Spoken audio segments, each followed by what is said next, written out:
All right, pop quiz. Was it the Berenstain Bears or the Berenstain Bears? Did the Flintstones have two T's? And what about that CEO from Monopoly? Was he wearing a monocle? If you just felt a tiny tremor in your memory, you're not alone. Welcome to the uncanny valley of collective false memories, also known as the Mandela effect. It's a phenomenon that makes us question everything we thought we knew, from beloved childhood cartoons to iconic movie lines. So is it just bad memory? Or is it something more? Let's check that.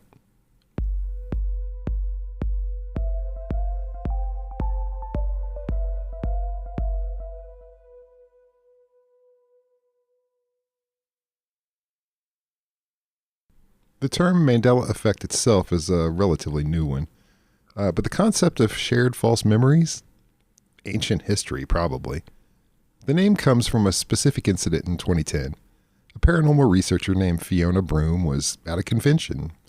She was discussing how she distinctly remembered Nelson Mandela dying in prison in the 1980s. She even remembered news reports, his wife's speech, everything. The problem? Nelson Mandela was very much alive. He was released from prison in 1990 and became president of South Africa. He didn't pass away till 2013. And here's the kicker. Fiona wasn't alone. Tons of people from all walks of life had the exact same vivid but incorrect memory. It's like their brains had all collectively received the wrong update file. Since then, the internet, being the wonderful rabbit hole that it is, has cataloged hundreds of these effects. Obi-Wan never told you what happened to your father. He told me enough. He told me you killed him. No. I am your father. It begs the question, are we all just terrible at remembering things, or is something stranger going on? Before we get into the why, we need to see just how deep this goes. Let's take a look at this example. Millions of people will swear on the original Game Boy Color that Pikachu had a black tip on his tail, but he never did. He has black tipped ears, and his tail has a bit of brown at the base. So why does this happen? It's called feature migration. Your brain knows Pikachu. Your brain also knows he has black accents. It sees the ears, and then it just copy-pastes the black tip onto the tail because it makes it look more balanced. Your brain is basically a tired graphic designer who's cutting corners to meet a deadline. I can hear it. Yeah, black tips everywhere. He looks like a bumblebee, whatever. Let's go get lattes.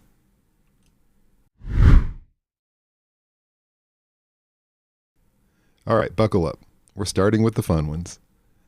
The theories that suggest our reality might be a bit more fluid than we think. All right, first up, we have the theory that blames the world's largest, most powerful particle accelerator, the Large Hadron Collider, or LHC, located at CERN in Switzerland. The LHC smashes particles together at nearly the speed of light to study the fundamental building blocks of the universe. I touched on this in my Speed of Light episode. There's a link down below. In 2012, it famously confirmed the existence of the Higgs boson, often called the God particle. The theory goes that these high-energy collisions, these teeny tiny cosmic car crashes, are actually creating ripples in space-time, or even briefly tearing open microscopic black holes or alternate dimensions.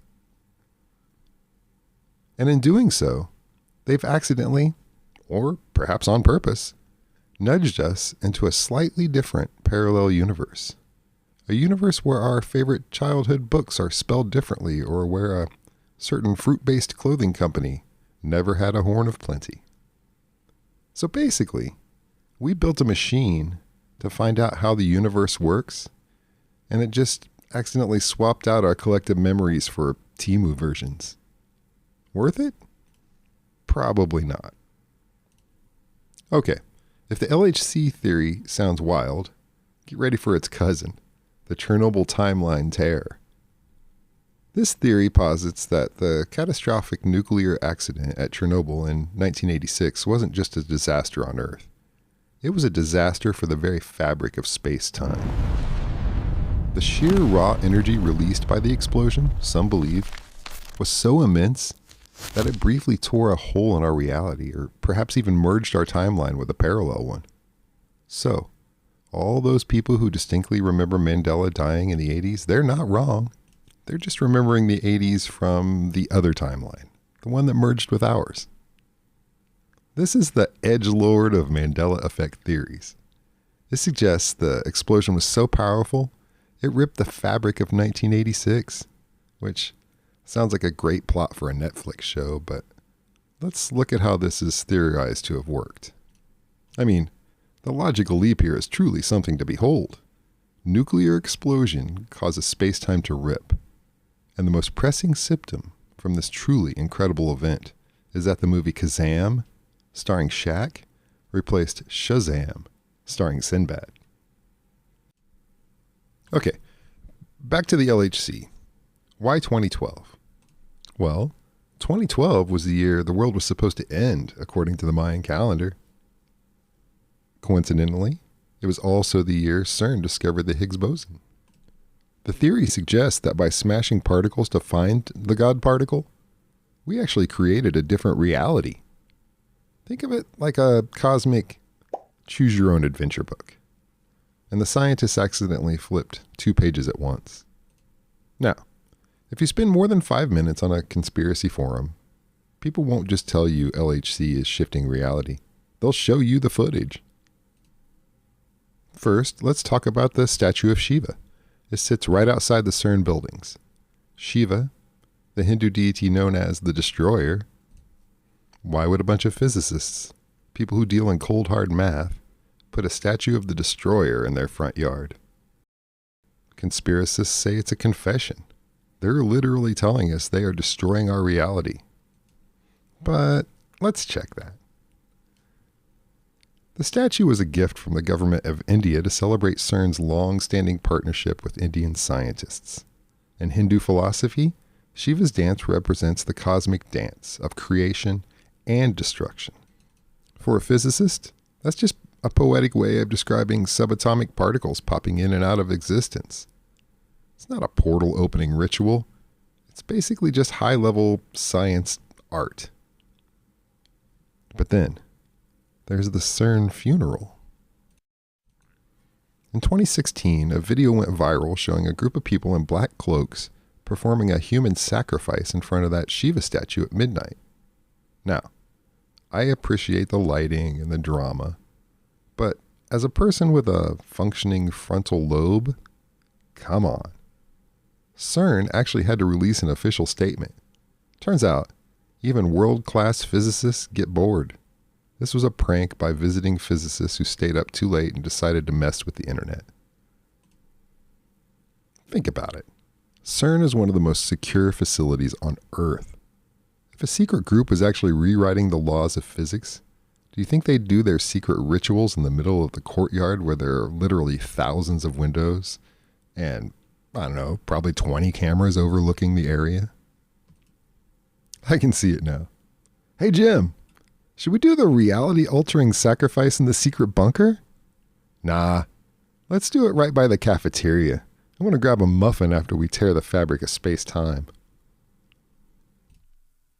The evidence isn't evidence of a conspiracy. It's evidence that scientists are nerds who have access to black bedsheets to use as cloaks and way too much espresso. Okay. So while it's fun to imagine particle accelerators opening portals to Narnia, scientists have a slightly less dramatic, but still incredibly fascinating explanation for the Mandela effect. The best likely explanation: confabulation, memory reconstruction, and social reinforcement. Our brains are amazing, but they're also surprisingly lazy and prone to error.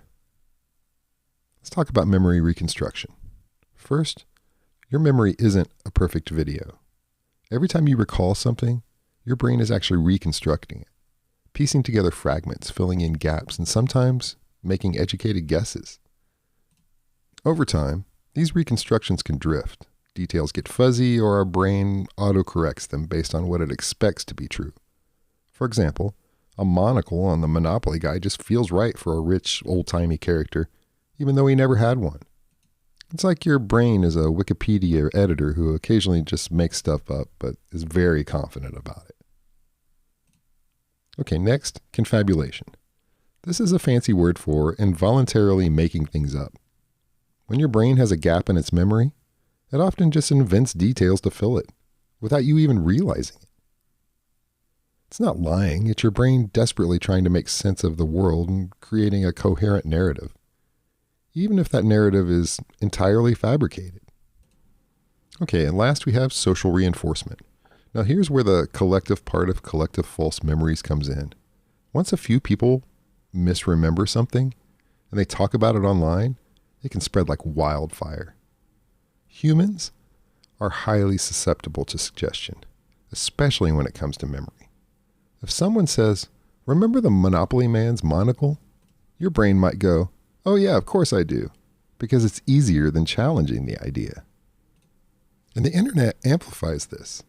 A casual comment can become a viral conspiracy, reinforcing those false memories across millions of people. It's a cognitive bias rave. So here we go. The boring, but the actual truth. Your brain is basically a lazy editor who copy-pastes memories to save space, and then gets pressured by its friends into thinking it saw a cornucopia on a t-shirt.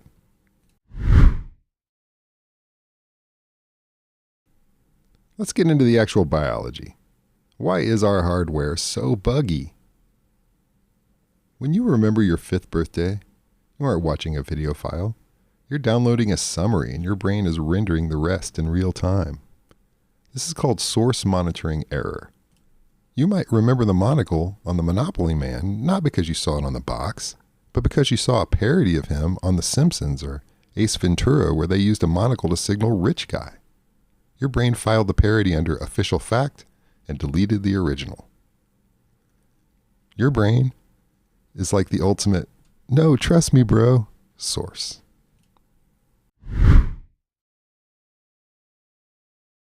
So why should we care whether it was Berenstain or Berenstain? Because the Mandela effect highlights something crucial about our perception of reality. It shows that our memories, even the most vivid ones, are fallible. They can be altered, influenced, and even entirely fabricated without our conscious knowledge. This isn't just about pop culture. It has implications for eyewitnesses and testimony in court, for historical narratives, and even how we understand our own personal stories and traditions. The universe isn't changing around us, probably. Instead, our internal universe, our very sense of self and what we experienced, is more pliable than we think, and that's humbling, and also slightly unsettling.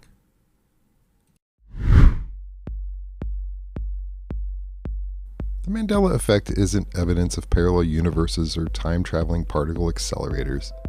It's evidence of how complex and quirky our own brains are.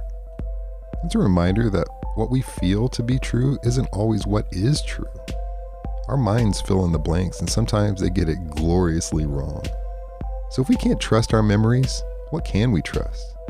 Well, we have physical records, we have newspapers, we have old VHS tapes in our attic that are currently rotting, but they hold the truth. The Mandela effect isn't a reason to panic and think the universe is collapsing. It's a reason to be a bit more humble about what we think we know. It's a reminder that reality is a shared experience, but the memory of that reality is a solo flight with a very unreliable pilot. But that's not disappointing, it's astonishing. It means the most mysterious frontier isn't outer space. It's the 3 pounds of gray matter between your ears. Well, that's it for this episode of Let's Check That. I'm Will, and until next time, remember, curiosity is good. Verification is better.